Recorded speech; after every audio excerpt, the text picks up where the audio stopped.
Está começando uma nova atração aqui na TV Promove e no canal Universitário. A partir de agora, vamos receber convidados que vão falar sobre cultura, inovação, tecnologia, criatividade e tudo o que está rolando no momento. Está no ar o programa Atualidade.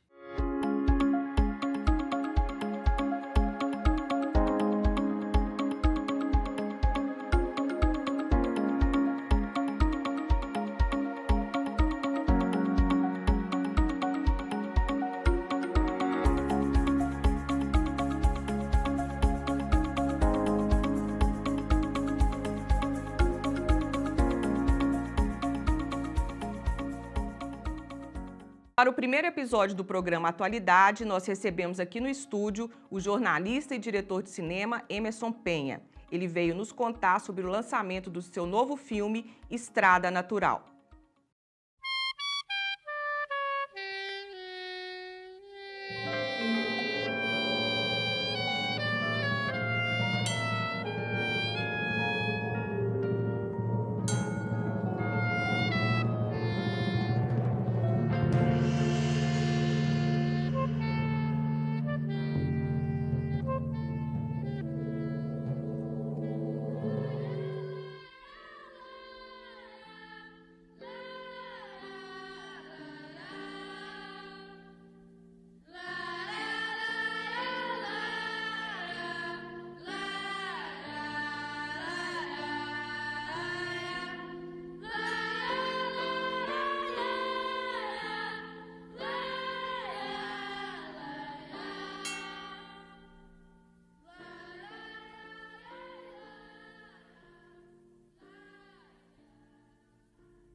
Tudo bem, prazer estar aqui, Cássia. Prazer é meu. Conta pra gente, assim, como que surgiu esse filme na sua cabeça, como que você criou o argumento dele? Bom, Estrada Natural é um filme, né, um documentário, um longa-metragem, que fala sobre, vamos dizer, o início, o auge e a decadência das ferrovias no Brasil. E para contar essa história, usa um enredo, vamos dizer, uma história também, que já é conhecida da gente por outros caminhos, que é a história da Estrada de Ferro Bahia e Minas, né? Que saía de Araçuaí, no Vale do Jequitinhonha, e ia até Ponta de Areia, em Caravelas. E aí eu já contei como é que é o negócio, né? Quem contou essa história pela primeira vez foi o Fernando Brant, né? Com o Milton Nascimento, que fizeram a canção Ponta de Areia, que fala dessa tragédia, né? Que foi o fim dessa ferrovia por lá. Então, a ideia inicial é essa, né? E como que isso surgiu, assim? Foi a partir da escuta da música? Foi de pensar assim, gente, por que esse país houve o término, né? O fim das ferrovias de uma forma deliberada, né? Na época da ditadura militar, se não me engano. Foi de uma forma deliberada. Vamos dizer assim, essa revolta, essa rebeldia já existia em mim, até por conta de questões familiares. Meu avô era da Rede Ferroviária Federal, né? Vinha desde a Rede Mineira de Viação e etc, né? E era um funcionário já antigo quando esse tipo de coisa aconteceu. Ele é de Divinópolis, era de Divinópolis, né? Não tinha nenhuma relação direta, mas ainda assim essa sensação de desmantelamento das coisas, né? A gente trazia essa revolta já, essa coisa guardada. Eu comecei a frequentar a região no fim dos anos 80, 1990, essa região do Vale do Mucuri, do Jequitinhonha e tudo. E comecei a ver em determinados lugares algumas estações abandonadas, caindo aos pedaços, túneis cavados na pedra, negócio feito há mais de 100 anos atrás, imagina a dificuldade de se fazer isso. E aí liguei uma coisa a outra, eu falei, peraí, essa aqui é aquela ferrovia da música que eu ouço desde criança, meus tios ouviam lá em casa, do disco, né, do Milton Nascimento, aquela coisa toda. Então, essa é aquela história. E isso, naquele momento, me intrigou. Fotografei bastante, tenho inúmeras fotos dessa história aí, dessa época, 20 e tantos anos atrás. Já na TV Globo, em 2003, eu fiz um programa, um episódio do Terra de Minas, sobre essa estrada de ferro, a estrada de ferro Bahia e Minas. E naquela ocasião foi muito bem recebido. Você veja que deu, naquele tempo, 23 pontos de audiência para o horário. Isso é audiência de novela, né? Novela das 9. E então, até hoje, é o recorde de audiência do Terra de Minas. Do Terra de Minas, né? E, então fiz essa história, foi muito bem recebida, aquilo ficou na minha cabeça, tive chance de ir algumas outras vezes, já pela TV Brasil, para fazer matérias sobre transportes e tal. E depois fui ser correspondente na África pela TV Brasil, e quando eu voltei, em 2013, eu tinha, assim, muita vontade de dizer, agora eu vou fazer um negócio autoral, uma coisa minha, né? Então você veja que foi um filme que começou a ser feito em 2013 e terminou em 2022, 9 anos. 9 anos para fazer um filme, um longa-metragem. Muita dificuldade? Olha, assim, a burocracia, eu hoje culpo a burocracia, mas culpo a mim mesmo pela inexperiência, claro, né? De ser o primeiro filme feito pela lei do audiovisual, que é muito mais complexa do que a lei Rouanet. Né? Muito mais cheia de exigências, de tudo isso. A Rouanet a gente já sabia fazer, curta-metragem fiz um monte, né? E outros trabalhos, outros projetos na lei. Mas a lei do audiovisual era alguma coisa muito nova naquele momento. Então demorou muito. Além disso, já em 2016, quando estava tudo pronto para captação, as grandes patrocinadoras de cinema no Brasil fecharam as portas. Quem era? Petrobras, Caixa Econômica Federal, Banco do Brasil, Vale, que é iniciativa privada, inclusive, fecharam as portas. E aí depois veio a pandemia e ficou pior ainda. Então conseguimos sim captar para poder fazer o filme, deu algum prejuízo, mas ficou pronto. E demorou muito tempo, né? Não foi fácil, não. E como que tem sido agora essa exibição, a recepção? E me fale também das pessoas que você entrevistou ali. Milton, Adélia, Fernando Brant. Claro. Quando a gente começou a percorrer o circuito, inclusive as entrevistas começaram já em 2013, porque eu percebi logo, assim, essas pessoas que estão nos falando aqui, que estão participando do nosso filme, são pessoas muito idosas. Né? Pessoas já de 80 e tantos anos. Pessoas aposentadas da rede ferroviária, né? Exatamente. Então, essas pessoas, a gente tem sempre o risco, né, dessas pessoas partirem, de a gente perdê-las. E várias se foram. Inclusive o próprio Fernando Brant. Imagina se antes de captar, ou antes de qualquer coisa, eu não tivesse ido lá e feito a entrevista com ele. Eu não teria. Né? O trem para nós não morre fácil assim não, né? De jeito nenhum, o trem para nós a vida, é tudo, né? Eu acho que o mineiro é essencialmente um indivíduo trem. E assim vários outros personagens. Então nós entrevistamos, voltando à sua pergunta, entrevistamos as pessoas que viviam ali ao longo do leito da antiga ferrovia, antigos funcionários ferroviários, pessoas que tinham essa história assim no coração. Precisavam, inclusive, dar uma vazão a isso, né? sabe? A gente percebe a emoção delas, né? Pois é. Falando sobre a linha, o trem, a máquina. O trem de ferro é muito mais do que uma máquina, né? Muito mais. A Adélia Prado fala, inclusive, lá, né? Virou só sentimento. Virou sentimento. Atravessou minha vida, né?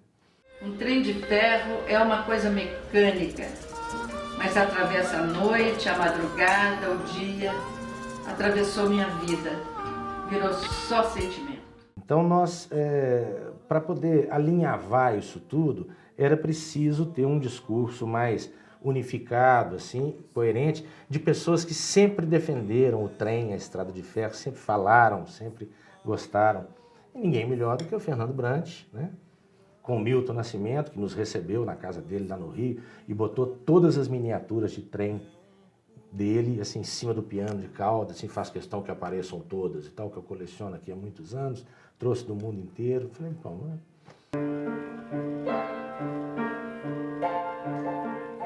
E assim o trem foi sempre fazendo parte da minha vida. Tinha dia que a gente até chorava de felicidade.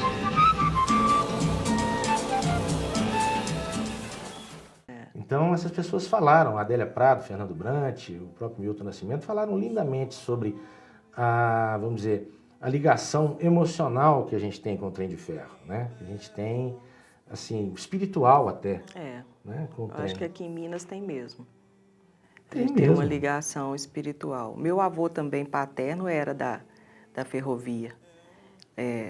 Tanto é que meus tios, cada um nasceu em uma cidade. Assim, meu pai nasceu em Dores do Indaiá, uns nasceram em Leandro Ferreira, outros em Bom Despacho, porque ele ia mudando. Assim. Então era tudo ao longo da Estrada de Ferro Tudo- Paracatu. Isso, da Estrada de Ferro Paracatu. E como que tem sido a exibição? Me fala se você Isso. está fazendo inscrição nos festivais. O filme estreou na TV Cultura, em rede nacional, em fevereiro. Depois disso, a Rede Minas já exibiu, várias televisões de lugares assim de tradição ferroviária, como Divinópolis, minha terra, né? Essas televisões exibiram também, isso foi importante. Agora, nós estamos numa fase de inscrever em vários festivais e de ver qual é o melhor caminho do streaming, para a gente Certo. poder disponibilizar, para facilitar para as pessoas verem, né? Então eu quero até aí, meados desse segundo semestre ter isso resolvido. Mas a receptividade das pessoas é alguma coisa que impressiona, sabe? As pessoas recebem muito bem. Eu fui agora a Divinópolis, por exemplo, tem o maior polo ferroviário da América Latina, né? As Eu oficinas. não sabia.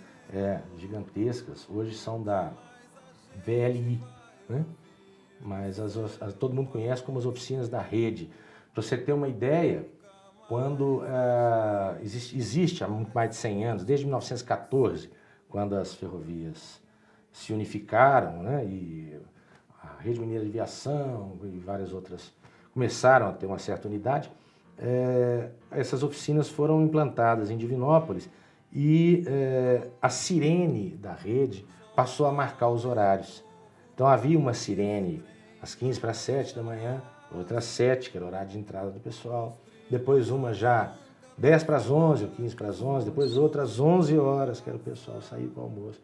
Então a minha avó, por exemplo, ela sabia o horário das coisas pela sirene da rede. A cidade inteira escutava. Que né? coisa, né, A Adélia gente? Prado conta que o pai dela dizia assim, ah lá, a gata tá miando, ó. Né? Que era a sirene tocando. E quando essa sirene saiu, quando desativaram durante algumas semanas, né, o protesto foi tão grande que foi preciso voltar. Olha só. Está lá até hoje. Então você imagina a ligação dessas pessoas com o trem. Então a gente foi a Divinópolis, a convite do pessoal da Universidade do Estado de Minas Gerais, né? Do nosso Gilson Razan. Nosso amigo. Claro. E lá nós fizemos essa exibição, tinha bastante gente, uma noite muito fria. As pessoas participaram muito e ficaram todas muito emocionadas, sabe? Eu acho que a gente sabe que a emoção provoca uma série de outras coisas, de reflexões, de pensamentos, de consciência. Então, acho que nesse aspecto o filme está cumprindo seu papel. Cumprindo seu papel, né, Né? Emerson? Com certeza. E você tem, além desses festivais aí, você está gestando uma outra produção ou por enquanto você vai ficar com Estrada Natural aí um caminho ainda? Eu acho que agora é hora de trabalhar com a divulgação do Estrada Natural, né? Nesse meio tempo, nesses 9 anos, eu fiz várias outras coisas, né? E agora é isso que está acontecendo, né? Em termos de filme, de longa-metragem, eu tenho que parar um pouquinho. Alguns já estão, vamos dizer assim, em gestação. Pelo menos estou começando a pensar neles, a escrever aí um pré-roteiro, né? E ver qual é a melhor maneira da gente realizar. Mas eu acho que agora o meu foco tem realmente que ser esse trabalho no Estrada Natural, essa divulgação. Porque o que a gente mais quer, quem faz um filme, é que as pessoas vejam. Claro. Que as pessoas tenham suas impressões, tirem suas conclusões. Né? E me fala um pouco lá da maravilhosa trilha sonora também que o Robertinho Brant fez. Que coisa primorosa, né? A gente se emociona também com a trilha. Foi maravilhoso. Como que foi a concepção dele, assim? Ele via as imagens e criava ou foi separado, assim? Olha, o Robertinho ajudou na montagem do filme o tempo todo. Eu tive esse privilégio, né? O Robertinho Brant é meu amigo também há mais de 30 anos. Né? Dizer assim parece que a gente está muito velho, né? Tá, mas, enfim, mas é o que é que verdade se vai que fazer? nós temos esse tempo mesmo, né? Nós temos esse tempo mesmo. O Robertinho, desde o início, desde a concepção, desde o pensamento, fomos juntos à casa do Fernando Brant, mesmo antes da entrevista. O Fernando é que sugeriu esse nome, Estrada Natural. Ele falou, olha, eu quando fiz essa música ia chamar ou de Ponta de Areia ou de Estrada Natural. Eu chamei de Ponta de Areia, você pode chamar o filme de Estrada Natural, o que você acha? Que legal. Então, deu essa sugestão. Ajudou a fazer uma série de contatos, telefonar para muitas pessoas. Isso já foi ali naquele momento, claro, uma influência positiva do Robertinho. E ao longo da montagem do filme, ele gravou, selecionou uma série de coisas, uma série de trechos, porque uma trilha sonora de filme nunca é uma coisa inteira, linear, né? Você tem diversas emoções, diversos momentos que têm que ser trabalhados. Ele, o tempo todo, me ajudou a adequar isso, sabe? Dizer, olha, acho que aqui entra essa trilha e para aqui. Peraí, vamos cortar um pedaço aqui na edição, vamos tornar aqui esse negócio mais, sei lá, mais palatável, esse mais doce, esse mais emotivo. Vamos ver como é que vai ser. Ele participou de tudo isso. Foi dando tom. E a gente tem ali uma série de coisas maravilhosas. Você tem a orquestração do Wagner Tiso naquela orquestra, que é orquestra mesmo, não é sintetizador. Uma orquestra lá de São Petersburgo, na Rússia. Né? A internet faz milagres, né? Então, o Wagner mandou os arranjos para lá, eles mandaram as cordas gravadas e uma coisa de russo, né? Perfeita, né? Um negócio... Em cima. Nesse aspecto, eles são, né, os melhores. O leste europeu é fantástico. A gente teve o Seu Jorge cantando a música de encerramento do filme, né? Tem o Milton, que sentou e tocou piano, alguma coisa que ele jamais tinha gravado. Só o filme Estrada Natural, que tem o Milton tocando aquele intermezzo de Ponta de Areia, que é de autoria dele. Que coisa. Isso ele nunca havia gravado, foi a primeira vez. Então, como você falou, a trilha sonora foi, né, um esforço hercúleo, enorme. Gravar as coisas, às vezes sem dinheiro e aquele negócio. E refazendo outras coisas que o Robertinho já tinha gravadas, porque a tecnologia hoje permite isso. Você pega uma trilha aqui, combina com outro negócio aqui, e ali adiante você tem um terceiro produto. Né? Então, a tecnologia nos ajuda. Mas mesmo assim dá muito trabalho. Muito. Tem que ouvir as coisas todas, escolher o que trecho que vai ser onde. Então, ele fazia, depois que ele via mesmo, né, os depoimentos, as imagens. A primeira coisa que a gente fez foi decupar as entrevistas, né, já para pegar... A emoção, o sentimento que estava ali. Isso mesmo. Vamos assistir agora um trecho do making-off do Estrada Natural.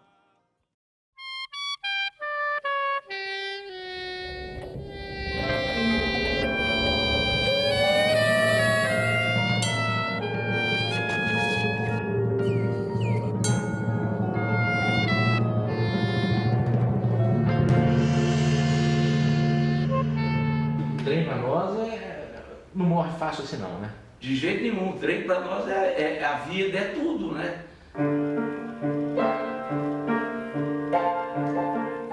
E assim o trem foi sempre fazendo parte da minha vida.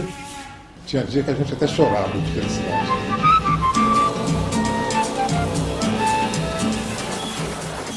Mas muito precioso para mim e para todo mundo que viveu isso. Eu tenho muita saudade. Chora, ó meu povo, chora, ó meu maquinista. Quem leva os trilhos mata um pouco a sua vida. Pois o fim da linha é um pulo no vazio.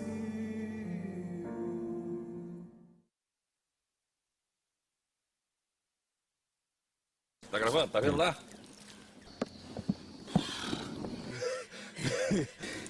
Só falta morrer. O trem é uma das religiões do mineiro, né?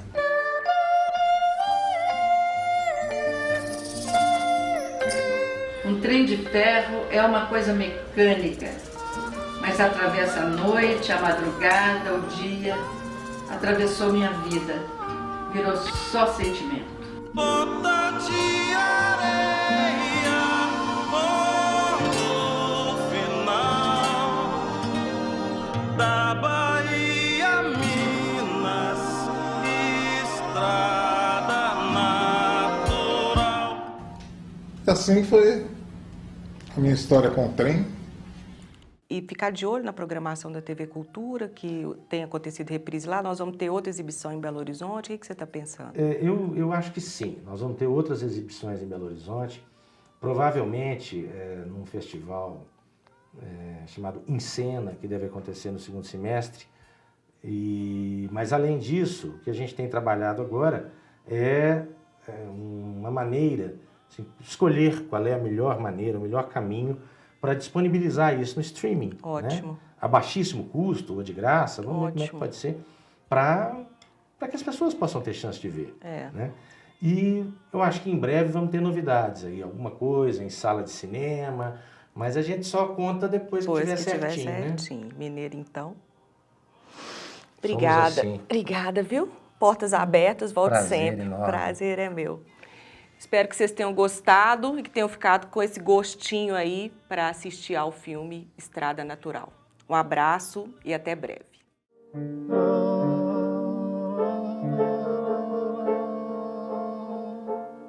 É um negócio que me deixa até meio triste. Como é que podem ter tirado, né? Essa coisa tão maravilhosa assim. É como amputar alguma coisa na gente. Amputa afetivamente. E é doloroso ver trilho revolvido porque foi arrancado, porque não vai ter mais trem. Porque a vitalidade de muitos lugarejos aí era o trem, era a passagem do trem. Certas coisas pertencem ao povo, pertencem à história, pertencem aos sentimentos. O trem para nós é a vida, é tudo, né? Eu acho que o mineiro é essencialmente um indivíduo trem. Né?